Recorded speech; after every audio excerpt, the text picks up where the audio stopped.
Muy feliz noche. Quisiera compartir con ustedes algunas reflexiones sobre el propósito de un tema que me ha parecido enriquecedor, el de los géneros discursivos de la comunidad científica. Bien se nos ha presentado esta pregunta como un reto, ¿no? Porque ¿cuáles son los géneros que se presentan en la comunidad científica? Uno regularmente, los que más ve, es la división que existe, son los artículos de revistas arbitradas, las ponencias en simposios, en congresos, en eventos académicos o las tesis que se hacen de investigación para obtener grado de pregrado, de licenciatura o maestría o doctorado. Y hay sus especificaciones, bien sea nosotros, así como informalidad, uno aprende que una tesis de investigación de doctorado debe tener más de 500 páginas y no así como reto académico, como si fuera una regla métrica que tenga 500 páginas. No, sino porque debe postular una teoría. Me interesa entonces más esa división. Cuando hablamos de género discursivo, me interesa más que el esqueleto que dan algunos manuales, el esqueleto en cuanto a reglas externas. Me interesa es resaltar lo medular que tienen, qué es lo que los distingue. Por ejemplo, eso, que una tesis de investigación, por ejemplo, de doctorado debe ser voluminosa, pero precisamente porque exige revisar todo el constructo teórico que exista acerca de un problema que se ha encontrado, determinado, probado y proyectado soluciones y se teorice sobre él. Eso es lo que me interesa, lo que me intriga, en verdad, resaltar sobre los géneros discursivos.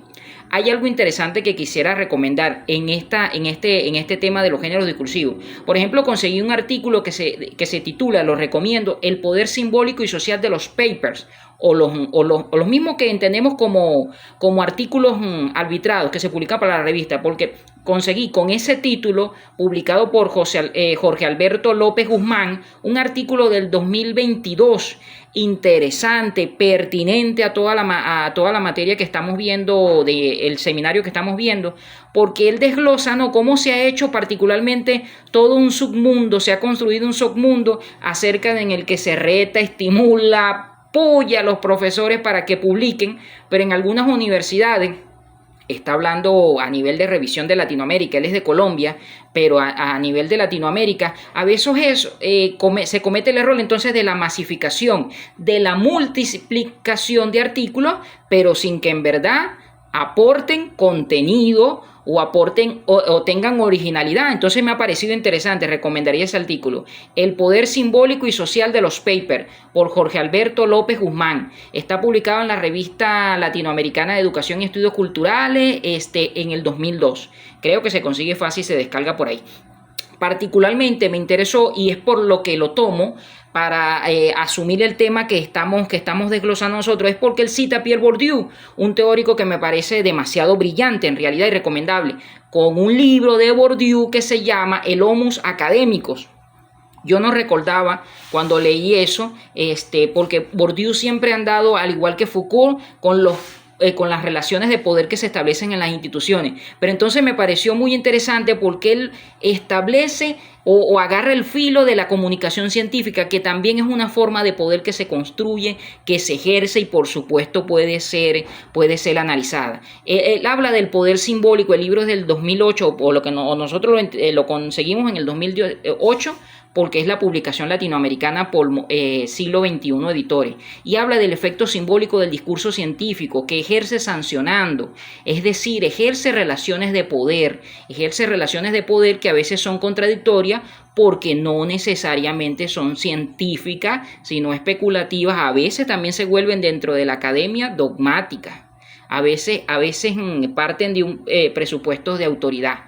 En ese mismo artículo de Jorge Abelardo López Guzmán, por ejemplo, cito un fragmento que dice: parece vivirse la academia como un reality show o un programa de concurso en el que el investigador o concursante debe cumplir con una serie absurda de requisitos, cierta popularidad mediática incluido, y a condición de que el investigador o profesor, en los casos en los que pasa a un segundo plano. Tan es así que la pregunta que se hace el esquizofrénico investigador es: ¿cuánto publico? Cantidad durante el último año, y nunca si tiene algo que decir por lo cual sea inevitable publicar. Es decir, el artículo que estoy poniendo como referencia es porque llama la atención acerca de que la escritura científica debe ser porque aporte realmente algo de originalidad, que es mi gran angustia como profesor de literatura y en realidad de lengua. Y en realidad no, a mí no me ha tocado tanto clase en bachillerato, pero cuando me ha tocado,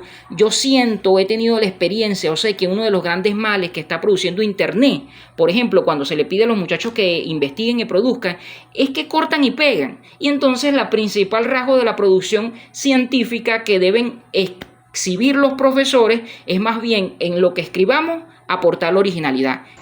Así es, por eso resulta necesario también hacer una revisión del texto 2015 de Marta Marín, la cual nos habla en las páginas entre las 113 y 116 de la importancia del uso de una terminología específica científica, que es lo que le va a dar el valor agregado a nuestros artículos para que sean originales y podamos darle, cómo no, ese punto personalizado, pero siempre desde el uso de los términos necesarios para lo que es la presentación de nuestra actividad científica, que siempre va a culminar con este proceso de lo que es la comunicación, la difusión de los resultados que hemos obtenido en nuestra investigación.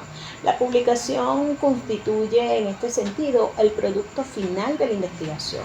Es por eso que la revista científica viene a ser nuestro instrumento ideal para presentar el contenido de lo que hemos escrito.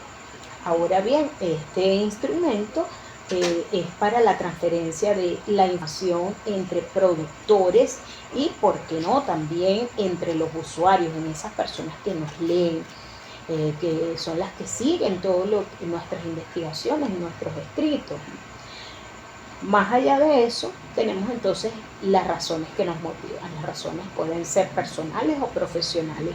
Indistintamente de eso, el objetivo de un artículo, que es en este caso el género que hemos decidido compartir con ustedes, el artículo original, su objetivo principal es comunicar los hallazgos que han sido derivados del proceso de nuestras investigaciones.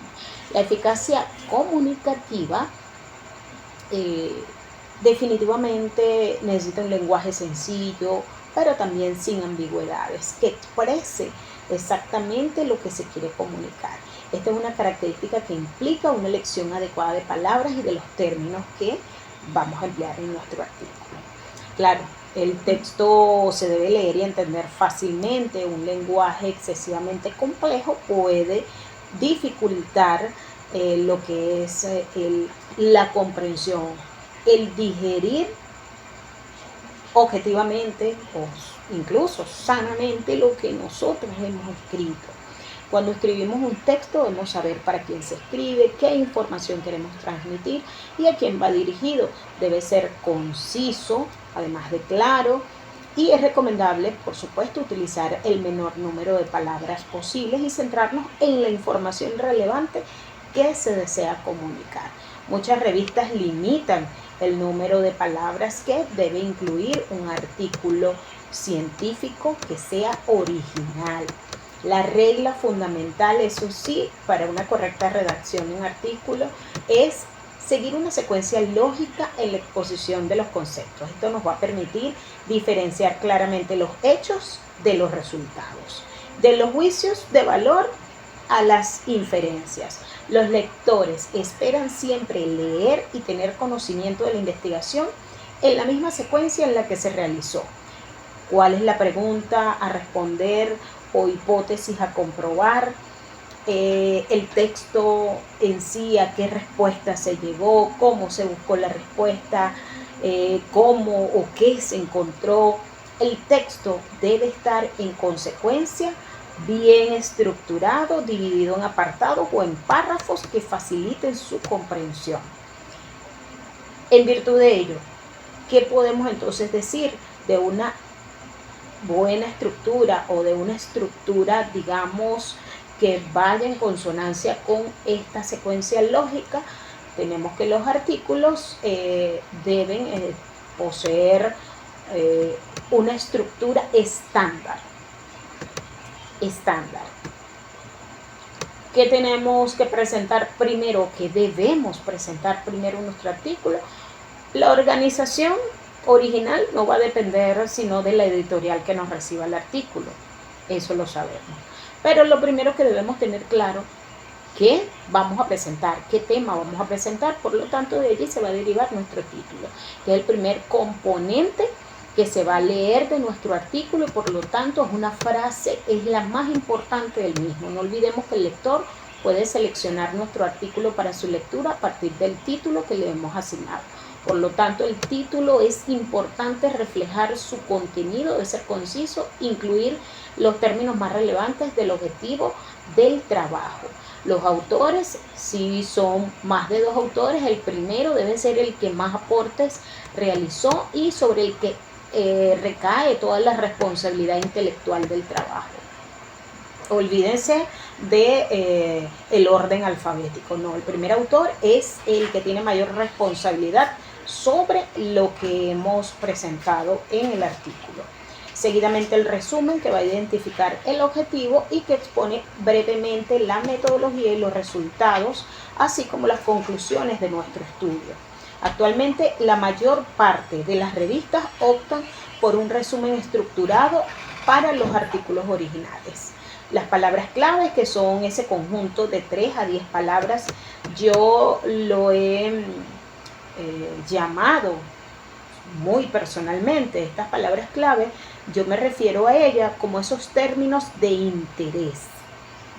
Yo los llamo términos de interés, pero vienen a ser las palabras claves.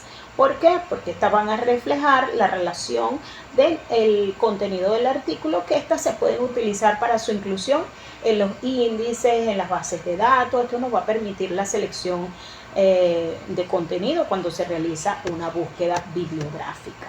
Luego tenemos una introducción, que es la primera parte del artículo, que propiamente dicho sirve como una carta de presentación de nuestro artículo. Los objetivos de estudio pueden estar inmersos dentro de la introducción o del resumen. Tenemos los métodos, que esto viene a ser ya la parte de la metodología de nuestro artículo científico, o también se denomina material y métodos. Los resultados, que deben mostrarse en el texto de una forma breve. Sin embargo, en muchas ocasiones es necesario recurrir a la presentación de tablas y figuras que contribuyan a la nitidez de la explicación.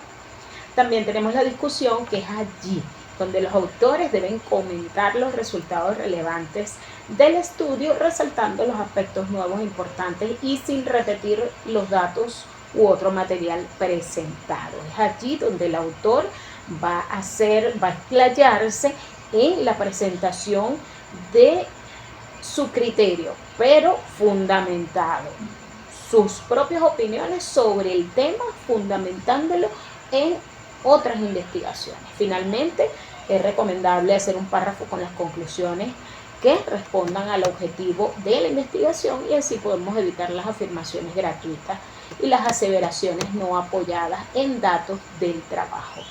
Hasta aquí nuestra presentación. Esperamos que podamos tener una retroalimentación sobre este tema. Gracias.